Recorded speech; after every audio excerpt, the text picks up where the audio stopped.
So let's start friends. जैसा कि आप जानते हैं कि कल के दिन में हमने अपनी पोजीशन 3 स्टॉक्स में बनाई थी, कोचिन शिपयार्ड्स, ई मुद्रा और सीजी पावर। जिसमें से हमारा कोचिन शिपयार्ड जो है वो करंटली लगभग 3% के आसपास डाउन है, और हमारा ई मुद्रा लगभग 1% अप है, और सीजी पावर भी लगभग 1% डाउन है। तो आज के दिन भी दो या तीन चार स्टॉक्स हैं जो मेरी नज़र में रहेंगे, जिनमें मैं अपनी पोजीशन बनाने का सोच सकता हूँ फॉर टुमारो। तो फर्स्ट वन विल बी और मैजडॉक शिपयार्ड्स। इसका हम ऑलरेडी फंडामेंटल एनालिसिस कर चुके हैं, बट स्टिल एक बार फिर से देख लेते हैं। मार्केट कैप जो है लगभग 1 लाख करोड़ के आसपास का है, और स्टॉक पी 38.2 का है, whereas industrial P is 52। Still under valued है। R O C and R दोनों बहुत अच्छे हैं, 35.2% का आर ओ एंड 44.2% का R O C. And interest coverage ratio की बात करें जो 690 का हमारा इंटरेस्ट कवरेज रेशो है। देन अगेन बात करी जाए हमारा डेट टू इक्विटी, तो 0.00, दैट मीन्स कंपनी के ऊपर बिल्कुल भी डेट नहीं है। तो इनका अगर सेल्स की बात करी जाए तो सेल्स ऑलमोस्ट अभी ऑल टाइम हाइप के आसपास चल रही है, 2757 करोड़ के आसपास में इसका इस क्वार्टर का सेल है। Whereas operating profit margin जो है 19% का है, जो कि प्रीवियस क्वार्टर से थोड़ा सा डाउन है, बट देन अगेन पूरा मार्केट क्रैश हुआ था, तो ऑपरेटिंग प्रॉफिट मार्जिन जो है थोड़ा सा कम आया है। ईयर ऑन ईयर अगर बात करी जाए तो इनका ऑल टाइम हाई पे इनका profit margin, operating profit margin चल रहा है। एंड अगर रिजर्व्स की बात करी जाए तो ऑल टाइम हाई पे रिजर्व्स हैं इनके, 7,000 करोड़ के आसपास के रिजर्व्स हैं। Whereas borrowing this time इनके ऊपर 36 करोड़ के हैं, जो कि बिल्कुल नेग्लिजिबल है। शेयर होल्डिंग पैटर्न की बात करी जाए तो प्रमोटर्स इसमें 84.83% है, which is mainly government of India. Then F I Is is 1.45% and D I is also 1%।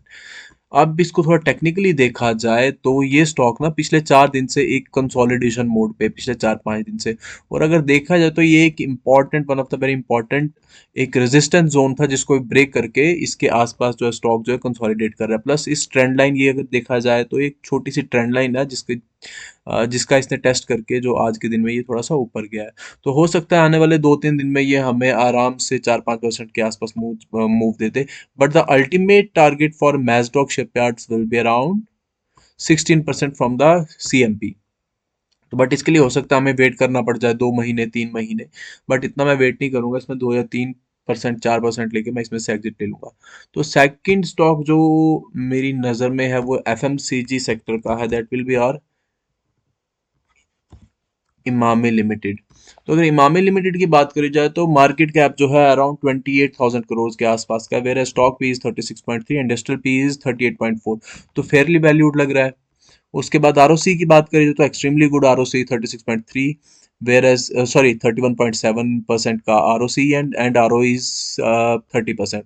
Date to equity बात करी जाए तो 0.03, जो कि ना के बराबर है। बाकी अगर बात करी जाए इसके करंट रेशो की तो 1.96 का करंट रेशो है, whereas interest coverage ratio is 86.2, which is also very good. तो इनके और फंडामेंटल्स की तरफ अगर जाएं हम, तो सेल्स जो हैं क्वार्टर ऑन क्वार्टर इनकी इंक्रीज होती जा रही हैं, बट देन अभी थोड़े से प्रीवियस क्वार्टर में थोड़ी सी कम जरूर हुई है। देन ऑपरेटिंग प्रॉफिट मार्जिन की बात करें तो एक हेल्दी, एक बहुत अच्छा ऑपरेटिंग प्रॉफिट मार्जिन इन्होंने जो है मेंटेन किया हुआ है, 28% के आसपास का पिछले इस क्वार्टर का था। देन ईयर ऑन ईयर अगर क्वार्टर ऑपरेटिंग प्रॉफिट मार्जिन की बात करी जाए तो 25 से 28 के बीच में इन्हें अच्छा मेंटेन करा हुआ है। ईपीएस की अगर बात करी जाए तो ईपीएस भी कॉन्टिन्यूसली इंक्रीज करो, और ईपीएस इस क्वार्टर में तो बहुत ही अच्छा इन्होंने इंक्रीज किया है। तो वेर एज रिजर्व्स की अगर बात करी जाए तो कंपनी अपने ऑल टाइम हाई पे है रिजर्व्स में। बोरोइंग्स इनने बहुत कम कर दी है, borrowings if you can see continuously इनने बोरोइंग्स कम कर दी है अभी। तो दैट्स वाई इनका डेट टू इक्विटी रेशो बहुत कम है। एफ आई आईज की बात करी जाए तो 14.38% इसमें एफ आई आईज अपना स्टेक होल्ड करते हैं, वेर डी आई आईज भी 21.50% इसमें अपना स्टेक होल्ड करते हैं, वेर प्रमोटर्स भी 54.84। तो फंडामेंटली मुझे बहुत अच्छा स्टॉक लग रहा है।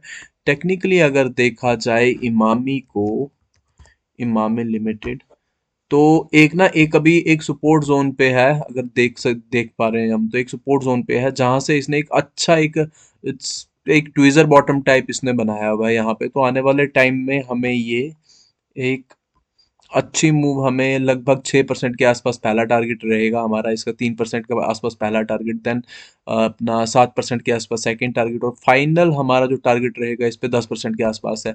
बट मैं 3 या 4% लेके इसमें से भी एग्जिट कर लूंगा। थर्ड स्टॉक जो आज का मेरे नज़र में है, दैट विल बी और तीतागढ़ रेल सिस्टम्स। तो तीतागढ़ का क्या है, अगर हम देखें इसको फंडामेंटली एनालाइज करके, स्टिल एक स्मॉल कैप कंपनी है, 16,000 करोड़ के आसपास इसका मार्केट कैप है, स्टॉक पी 54 है, इंडस्ट्रियल पी 45। तो थोड़ा सा ओवर वैल्यूड लग रहा है, but then R O E R O C भी बहुत अच्छा, 18.1% का आर ओ ई है, whereas R O C 25% के आसपास का आर ओ सी है। इंटरेस्ट कवरेज रेशो भी इसका अच्छा है, 7.42, वेर एज इसका करंट रेशो भी 2.33 है, which is also very good. फिर अगर हम इसका फंडामेंटली अगर बात करें और फैक्टर्स पे, तो हमारा जो सेल्स हैं, सेल्स ऑल टाइम हाई पे चल रहे हैं इस टाइम पे। ऑपरेटिंग प्रॉफिट मार्जिन भी अच्छा है, 9 10 11 12 के आसपास ही है इसका, तो एक हेल्दी एक इन ऑपरेटिंग प्रॉफिट मार्जिन जो है मेंटेन किया हुआ है। Then again year on year की बात करी जाए तो 11% के आसपास इस साल का ऑपरेटिंग प्रॉफिट मार्जिन भी इनका। ईपीएस देखा है तो ईपीएस बहुत अच्छे से ग्रो करा है, बीच में ये थोड़े टाइम के लिए नेगेटिव हुआ था, बट देन अगेन पिछले 3 क्वार्टर्स में इनका ईपीएस बहुत अच्छा आया है। दैट मीन्स कंपनी ने पिछले 3 क्वार्टर्स में अच्छी प्रोग्रेस दिखाई है। रिजर्व्स की बात करी जाए तो रिजर्व्स जो हैं ऑल टाइम हाई पे चल रहे हैं, बढ़ाए हैं 200 करोड़ के आसपास, वेयर थोड़े सी बोरोइंग्स इन्होंने इंक्रीज करी हुई हैं। तो ये छोटा सा एक रेड फ्लैग लग रहा है मुझे। तो और अगर हम इनमें प्रोमोटर्स की बात करें जाए तो 40% के आसपास प्रोमोटर्स हैं, whereas F I Is भी 16% स्टेक होल्ड करते हैं। तो इस क्वार्टर में इन एफ आई आईज ने थोड़ा सा अपना स्टेक कम जरूर करा है, and then again D I S ने भी अपना स्टेक थोड़ा सा कम करा है। एक इसमें रेड फ्लैग और भी है कि पब्लिक के पास ना इसका बहुत बड़ा एक रेशो है। तो मुझे थोड़ा सा, मैं इसमें एंट्री बनाने से पहले सोचूंगा, बट टेक्निकली अगर देखा जाए तो हमें टीटागढ़ एक एक अच्छी एंट्री दिखा रहा है। टीटागढ़ रेल सिस्टम कंसोलिडेशन है, काफी टाइम से कंसोलिडेशन कर रहा है, तो यहाँ से एक यहाँ तक आराम से 5 या 6% की मूव हमें दे सकता है। बट और अभी 200 ईएमए के ऊपर थोड़े से इसने 2 दिन अच्छा इसने मूवमेंट दिखाई, तो मुझे लगता है टीटागढ़ भी यहाँ से एक अच्छी अपमूव दे सकता है। तो लेकिन अगर इसमें मैं एंट्री करूंगा, अभी तक बहुत छोटे प्राइस के साथ इसमें एंट्री करूंगा, बहुत छोटी पोजीशन लूंगा।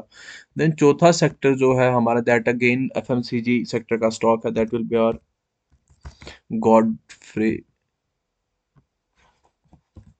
Godfrey Phillips. तो एफएमसीजी का है, बट देन अगेन इसमें थोड़ा सा एक अभी एक नेगेटिव पॉइंट ये आ सकता है, तो थोड़ी सी रिस्की एंट्री हो सकती है, क्योंकि अभी बात, अभी गवर्नमेंट जैसा कि डिसाइड कर रही है कि अपना जीएसटी जो है सिगरेट्स वगैरह पे थोड़ा 28% से 35% तक लेके जा सकते हैं। तो हो सकता है इसकी वजह से जो है इसमें एक गिरावट देखने को मिले। बट अगर इसको फंडामेंटली एनालाइज करेंगे तो 30,000 करोड़ के आसपास इसका मार्केट कैप है, स्टॉक पी 32 का है, वेरज इंडस्ट्रियल पी 30 का है, तो फेयरली वैल्यूड लग रहा है। आर ओ सी 22.2% का है, आर ओ ई 19% का, which is also very good. Debt to equity 0.05 का है। वेरज इंटरेस्ट कवरेज रेशो की अगर बात करें, 44.8 का इसका इंटरेस्ट कवरेज रेशो है, तो बहुत अच्छा ये भी दिखाई दे रहा है हमें। देन अगर करंट रेशो की बात करें तो 2.11, दैट मीन्स कंपनी के एसेट्स जो हैं वो कंपनी के लाइबिलिटी से ऑलमोस्ट 2 टाइम्स ज़्यादा है। तो दे फॉर द टाइम बीइंग इसमें कुछ भी कॉन्स अभी तक दिखाई नहीं दे रहा है। तो बस इसमें एक ही रीज़न है कि बस अगर गवर्नमेंट ने इसमें जीएसटी बढ़ाया तो हो सकता है ये स्टॉक भी थोड़ा सा गिरावट में हमें देखने को मिले। ऑपरेटिंग प्रॉफिट मार्जिन की अगर क्वार्टर एंड क्वार्टर बात करी जाए तो अराउंड 20 से 24% के बीच में इन्होंने अच्छा एक हेल्दी मेंटेन किया हुआ है। बट अभी प्रीवियस क्वार्टर में इनका 3% के आसपास से ऑपरेटिंग प्रॉफिट मार्जिन जो है वो गिरा है। Then year on year operating profit margin की बात करी जाए तो 20% के आसपास में इन्हें अच्छा मेंटेन किया हुआ है प्रीवियस 2 ईयर्स से। और ईपीएस देखा है तो ईपीएस भी बहुत अच्छा है इनका, ईपीएस इज ऑल्सो मतलब बहुत अच्छा ईपीएस, ऐसा ईपीएस बहुत कम देखने को मिलता है। और रिजर्व्स की बात करी जाए तो ऑलमोस्ट ऑल टाइम हाई पे इनके रिजर्व्स चल रहे हैं, और बोरोइंग्स इन्होंने बहुत कम कर ली है। तो कंपनी फेयरली वैल्यूड तो लग रही है, हो सकता है यहाँ से एक अच्छा मोमेंटम हमको देखने को मिल जाए।